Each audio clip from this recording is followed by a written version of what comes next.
Orang-orang yang disukai oleh Dajjal. Diriwayatkan oleh An-Nawas Ibnu Sam'an, dia yang hidup dan melihat Dajjal harus membacakan di depannya ayat-ayat pembukaan surat Al-Kahfi. Hadis riwayat Muslim.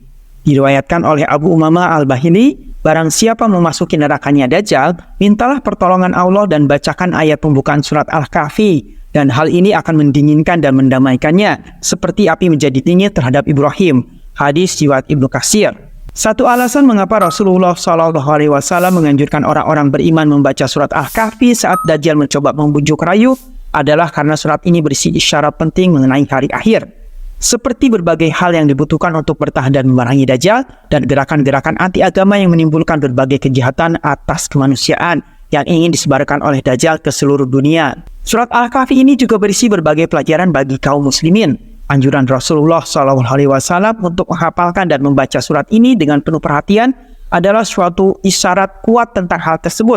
Seperti kita pelajari dari pengalaman Ashabul Kahfi yang tinggal di sebuah masyarakat yang kafir, pelajaran bahwa Nabi Musa alaihissalam belajar dari Nabi Khidir, dan pemerintahan di atas dunia yang didirikan oleh Zulkarnain alaihissalam agar dapat menyebarkan nilai-nilai Islam adalah perkara-perkara yang perlu direnungkan oleh orang-orang beriman.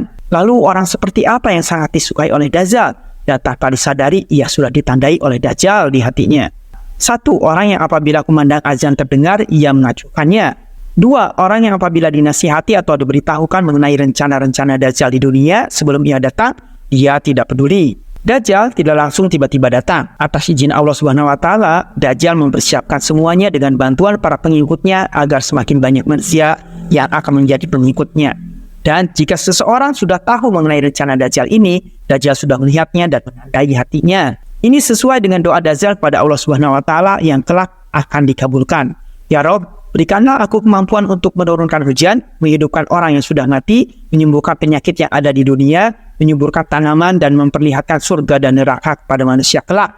Yang sesungguhnya surgaku adalah nerakamu dan nerakaku adalah surgamu, ya Rob, agar aku bisa menguji keimanan manusia kelak. Hingga pada akhir zaman terdapat puluhan ribu orang yang menjadi pengikut Dajjal, sebagaimana yang disebutkan dalam hadis Rasulullah SAW. Menurut buku Tanda-Tanda Kiamat karya Athaillah Umar dalam kitab Sahih Muslim, Al-Fitan wa Asyarat Al-Sa'ad, terdapat sebuah hadis dari Anas bin Malik yang menyatakan bahwa Dajjal akan diikuti oleh 70.000 pengikut yang mengenakan jubah berwarna hijau.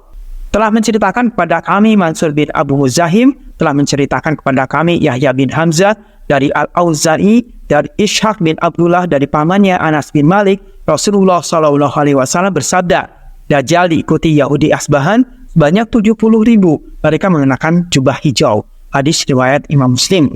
Sementara itu, menurut kitab Al-Fat Al-Rabbani dalam hadis riwayat Imam Ahmad, disebutkan bahwa Dajjal diikuti oleh 70.000 orang yang memakai mahkota.